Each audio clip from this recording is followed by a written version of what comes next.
Hi hello welcome back to my channel. ഇന്നത്തെ vlog Navratri day in my ലൈഫാണ്. നവരാത്രി കഴിഞ്ഞ് ഒരുപാട് ദിവസങ്ങളായി. ഞാൻ ഒരുപാട് കാര്യങ്ങൾ ബിസി ആയതുകൊണ്ടാണ് വീഡിയോ ഇടാൻ വേണ്ടി ഇത്ര ലേറ്റ് ആയത്.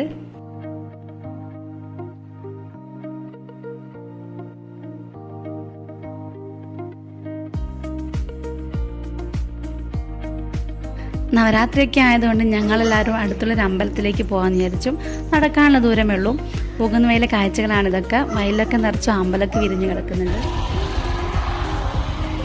സ്പെഷ്യൽ ഡേ ആയതുകൊണ്ട് അമ്പലത്തിൽ നല്ല തിരക്കാണെന്ന്.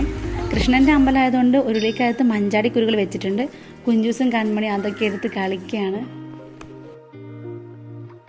ഈ സ്റ്റെപ്പ് ഇറങ്ങിക്കഴിഞ്ഞാൽ ഒരു അമ്പലക്കുളമുണ്ട്. ഞങ്ങൾ അത് കാണാൻ വേണ്ടി ഇറങ്ങിപ്പോയതായിരുന്നു. ബട്ട് അവിടെ എന്തൊക്കെയോ റിനോവേഷൻ വർക്കൊക്കെ ഉള്ളത് കൊണ്ട് ഞങ്ങളങ്ങ് തിരിച്ചു പോന്നു.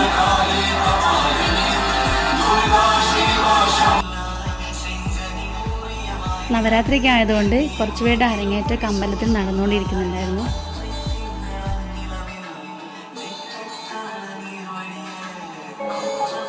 ഈ ചേച്ചിമാരുടെ അരങ്ങേറ്റം കണ്ടപ്പോൾ എനിക്ക് ഇൻസ്പിറേഷൻ ആയിരുന്നു.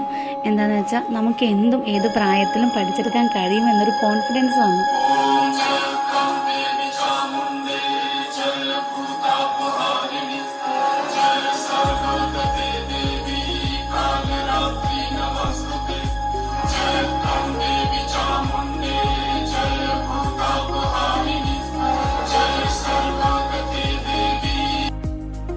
ഞാൻ നിങ്ങൾക്ക് പിൻറ്റേജിൻ്റെ വീട് കാണിച്ചു തരാം. വയലിൻ്റെ തൊട്ടടുത്ത് തന്നെയാണ് വീട്. സോ ഫുൾ ഗ്രീനറിയാണ്, നല്ല പീസ്ഫുൾ ഏരിയ ആണ് ഇവിടെ. അതുകൊണ്ട് തന്നെ ഞങ്ങൾക്ക് ഇവിടെ വരുമ്പോൾ ഒരു സ്റ്റേക്കേഷൻ പോലെയാണ് ഫീൽ ചെയ്യാറ്.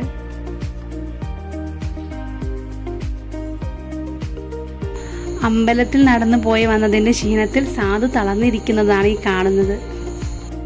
നവരാത്രി ആയതുകൊണ്ട് തന്നെ അച്ഛൻ്റെ സ്പെഷ്യൽ പൂജയുണ്ടായിരുന്നു.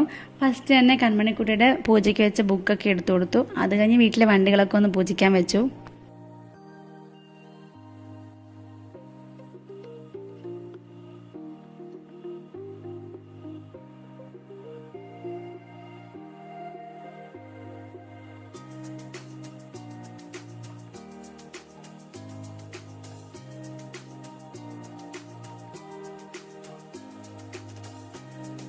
പൂജയ്ക്കുള്ള പ്രസാദമൊക്കെ നേരത്തെ തന്നെ തയ്യാറാക്കി വെച്ചായിരുന്നു.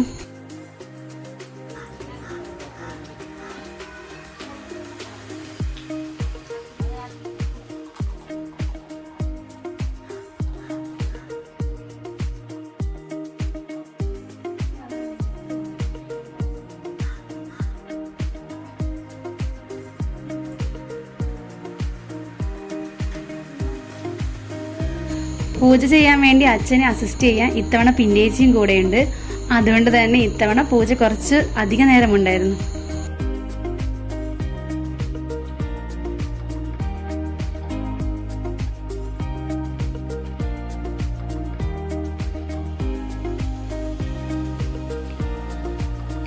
അതേപോലെ തന്നെ അച്ഛൻ എഴുതിയ ഓം വ്യക്തമാകാത്തതിന് കാരണം പിന്നേച്ചി അത് വീണ്ടും കറക്റ്റ് ചെയ്യുന്നതാണ് ഈ കാണുന്നത്.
ഫൈനലി അച്ഛൻ്റെ വക പൂജയൊക്കെ കഴിഞ്ഞ ശേഷം അമ്മയുടെ വക ഒരു ഫൈനൽ ടച്ചോട് കൂടി വാഹന പൂജ അങ്ങ് ക്ലോസ് ചെയ്തു.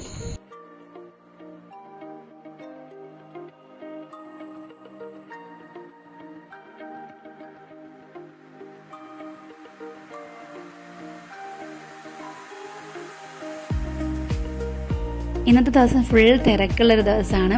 എന്താണെന്ന് വെച്ചാൽ കുറേ കാര്യങ്ങൾ ചെയ്തെടുക്കാണ്ട്. ഒന്ന് സാധുവിന് ഹോസ്പിറ്റലിൽ പോകണം, പിന്നെ ജിത്തുവിൻ്റെ അച്ഛൻ അമ്മേനെ കാണാൻ പോകണം, അതുപോലെ തന്നെ സാധുവിന് ബേബിക്ക് കുറച്ച് സാധനങ്ങൾ വാങ്ങാനുണ്ട്, പിന്നെ ഫസ്റ്റ് ക്രൈയിലൊന്ന് കയറണം.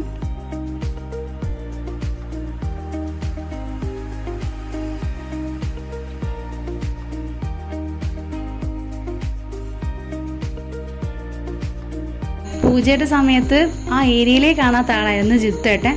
കറക്റ്റ് പ്രസാദം കൊടുക്കുന്ന ടൈമായപ്പോൾ ആദ്യം തന്നെ എത്തി. നമ്മൾ ടൗണിലേക്ക് ഇറങ്ങിയത് ഒരു ഉച്ച സമയമാണ്. അതുകൊണ്ട് തന്നെ ഉച്ചയ്ക്കത്തെ ഫുഡ് ആദ്യം തന്നെ കഴിക്കാമെന്ന് വിചാരിച്ചു. ടോപ്പ് ഫോമിലാണ് കയറിയത്. കോഴിക്കോട് തന്നെ നല്ല ബിരിയാണി കിട്ടുന്ന ഒരുപാട് സ്പോട്ടുണ്ട്. നമ്മളത് ഇൻസ്റ്റാ റീൽസിലും വീഡിയോസിലും ഒക്കെ കാണുന്നുണ്ട്. ബട്ട് അധികം ആരും പറയാത്തൊരു സ്ഥലമാണിത്. ഇവിടുത്തെ ബിരിയാണി അടിപൊളിയാണ്. ബിരിയാണി എങ്ങനെയുണ്ട്?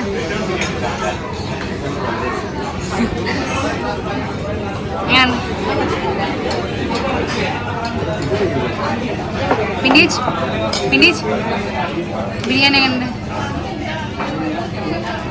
സാധാ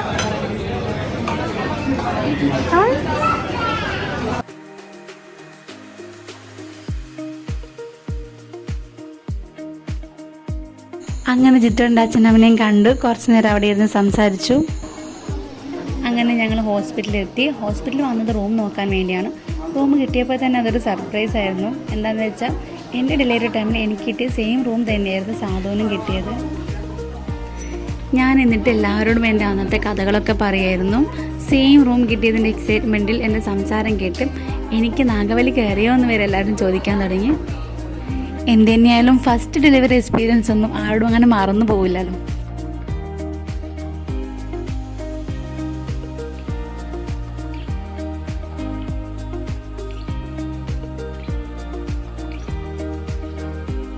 പിന്നെ ഞങ്ങൾ നേരെ കോഴിക്കോട് ലുലു മാളിലേക്കാണ് പോയത്. അവിടെ നല്ല തിരക്കായിരുന്നു.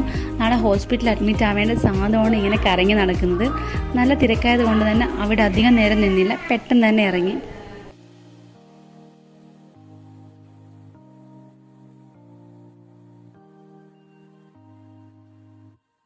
പിന്നെ ഫസ്റ്റ് ക്രൈയിൽ പോയി ബേബിക്കുള്ള സാധനങ്ങളൊക്കെ വാങ്ങി.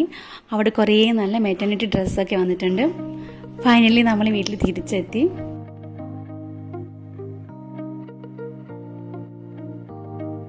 അങ്ങനെ എല്ലാവരുമുള്ള ഒരു അടിപൊളി ഡേ ആയിരുന്നു ഇത്. അപ്പോൾ ഇന്നത്തെ വീഡിയോ ഇത്രയേ ഉള്ളൂ. Okay, Tata, bye bye.